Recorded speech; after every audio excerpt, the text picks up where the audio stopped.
Mirëmëngjes. Mirëmëngjes Matilda, mirëmëngjes Flori, mirëmëngjes të gjithë teleshikuesve të Radio Televizionit Shqiptar. Njihemi me zhvillimet kryesore të deri tanishme. Deputetët u rikthyen të njëjtë në sallën e Kuventit për herë të parë pas zgjedhjeve të 11 majit, por seanca e parë plenare u shënua me tensione të forta dhe zgjati vetëm pak minuta. Përplasjet mes opozitës dhe mazhorancës u ndezën menjëherë sa po nisi debati. Opozita hodhi akuzat të ashpra ndaj procesit zgjedhor, duke cilësuar atë si një farsë të organizuar nga mazhoranca në bashkëpunim me struktura kriminale. Deputetët demokratë denoncuan manipulimin e rezultatit dhe shpërdorimin e votës së qytetarëve, sidomos në raport me votën e diasporës. Tensionet kulmuan kur drejtuesit e opozitës akuzuan kryeparlamentaren dhe kryeministrin për lidhje me grupe të palishme, shkasolli ndërprerjen e disa fjalimeve dhe kaos në sallë. Në krahun tjetër, përfaqësuesit e Partisë Socialiste kërkuan që të lihen pas përplasjet politike dhe të rifilloj puna për miratimin e ligjeve të mbetura në këtë sesion.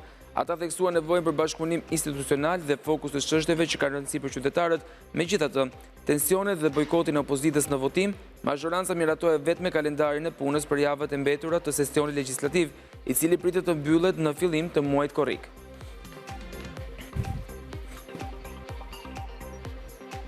Komisioni Ankimimeve dhe Sanksioneve ka nisur shqyrtimin e 3 ankesave të depozituara nga koalicioni Partia Demokratike, Aleanca për Shqipërinë Madhështore, lidhur me rezultatin e zgjedhjeve parlamentare të 11 majit në qarqet Berat, Gjirokastër dhe Vlorë.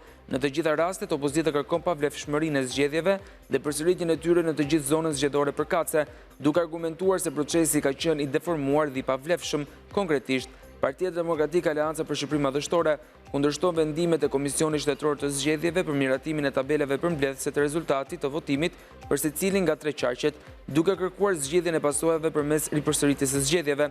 KAS ka bërë të ditur se shqyrtimi i plotë i këtyre kërkesave do zhvillohet në datën 2 dhe 3 qershor 2025, kur pritet të dëgjohen palët dhe të analizohen provat përkatëse.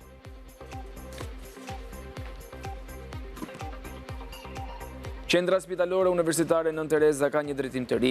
Donjeta Bali është prezantuar të ende si drejtoresha e re institucionit më të madh spitalor në vend.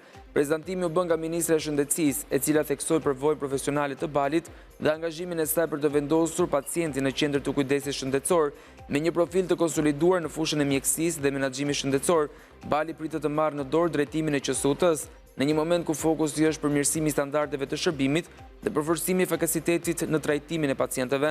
Ajo pason në këtë detyrë profesoresh doktoresh Almacanin, e cila u largua pas më pak se një viti në krye të institucionit. Emërimi i Balit vjen në një kohë kur QSUT pritet të nisë reforma të reja organizative dhe teknike me qëllim rritjen e cilësisë së shërbimeve dhe përmirësimin e aksesit të qytetarëve në kujdesin spitalor.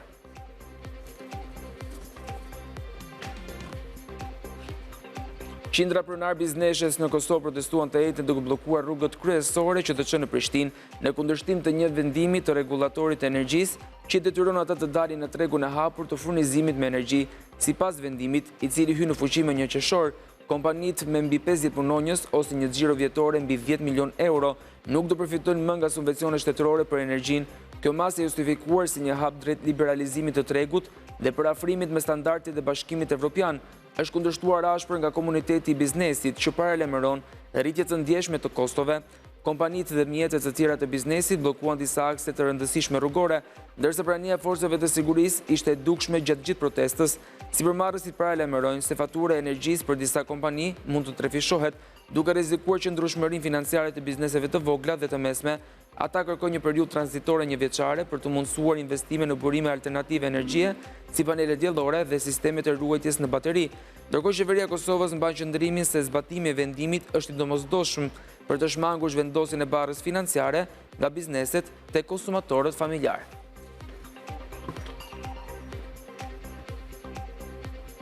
Izraeli ka pranuar një propozim të fundit të ndërmjetësuar nga Shtetet e Bashkuara të Amerikës për arritjen e një arpushimi në rripën e Gazës përpara se dokumentit i përcillet grupit palestinez Hamas.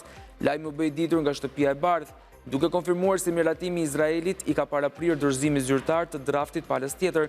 Propozimi është dorëzuar Hamasit nga i dërguari i posaçëm amerikan pas konfirmimit të miratimit nga ana e Tel Avivit. Qëllimi kryesor i nismës është ndalimi i luftimeve dhe mundësimi i kthimit të pengjeve izraelite që mbahen ende në Gaza.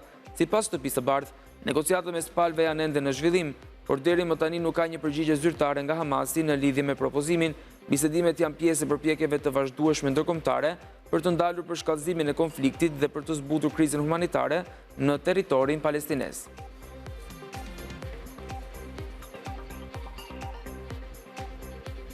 Sheshi para teatrit Migjeni në Shkodër është shndërruar në një kantier festiv, ndërsa vijojnë përgatitjet për edicionin e 63 të festivalit mbar kombëtar të këngës për fëmijë. Ky aktivitet tradicional do zgjas 3 net, nga 30 maj deri më 1 qershor, duke kulmuar me ditën ndërkombëtare të fëmijëve. Edicioni i këtij viti sjell një numër të madh pjesëmarrësh nga të gjitha trevat shqiptare, me prurje të vlerësuara si cilësore dhe të ndara në 2 kategori për të ruajtur traditën dhe njëkohësisht për të sjellë risi. Fituesi i kategorisë 9-14 vjeç do të ketë mundësi të përfaqësojë Shqipërinë në kompeticionin Evropian Junior Eurovision Song Contest, një objektiv që rrit rëndësinë e këtij eventi për fëmijë dhe që prindrit i mbështesin. Festivali sjell një qasje të re regjisoriale me një ndërthurje të veçantë mes artit skenik dhe performancës muzikore për ta zhndërruar ngjarjen në një përvojë magjike për publikun e vogël. Përveç këngëtarëve të rinj, në skenë do të ngjiten edhe artistë të njohur të muzikës shqiptare për të përshëndetur kështu aktivitetin. Ngjarja kulmore do të transmetohet ekskluzivisht në rrjetin e radio televizionit shqiptar dhe konsiderohet një nga momentet më të rëndësishme në kalendarin artistik për fëmijë në Shqipëri. Ndërkohë të fokusohemi në zhvillimet nga sporti. Franca është ekipi i parë finalist i kampionatit Europian U17 Shqipëri 2025. Gjelat mundën në gjysmëfinale Belgjikën me rezultatin 3-2 dhe siguruan finalen e madhe të 1 qershorit. Në stadiumin Elbasan Arena u zhvillua një ndeshje shumë e bukur. Pjesa e parë ishte shumë e luftuar dhe ishte Belgjika që krijoi më shumë raste të pastra për shënim. Në fund të pjesës së parë u shënuan 2 gola. Franca mori avantazhin me Kamara në minutën e 42, ndërsa në minutat shtesë Belgjika barazoi me anë të një penalltie që u kthye në gol nga Noha Fernandez. Pjesa e parë mbyll 1-1. Fraksioni i dytë nisi më mirë për Francën, që shënoi 2 gola të shpejtë me Rudu Matondo dhe Dalia Nugesan, duke e çuar rezultatin në 3-1. Belgjika rihapi ndeshjen në minutën e 79 me Axel Wins, i cili shënjoi një Eurogol nga goditja e dënimit. Belgët luftuan deri në fund për të barazuar, por pa sukses. Ndeshja kështu u mbyll me rezultatin 3-2. Ndërsa sa i takon ndeshjes tjetër, Itali-Portugali, portugezët më saktë kaluan në fazën tjetër pas goditjeve të penalltive.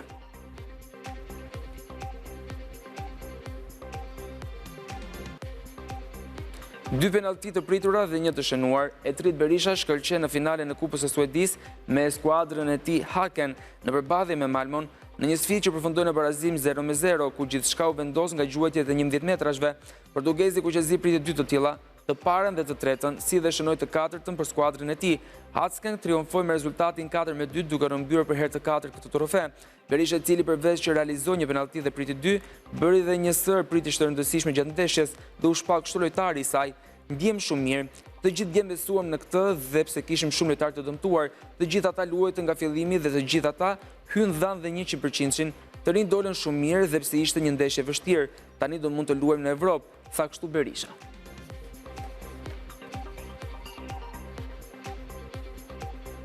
Aurelio De Laurentiis ja ka dalë, Antonio Conte mbetet tek Napoli, projekti vazhdon.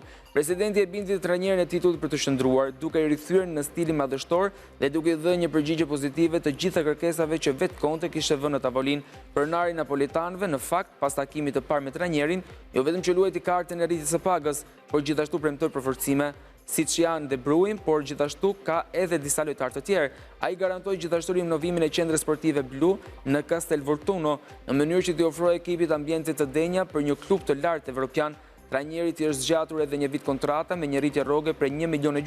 Gjatë takimit tashmë është diskutuar për ekipin e sezonit të ardhshëm, prandaj Conte ka vendosur të vazhdojë punën e tij në Napoli.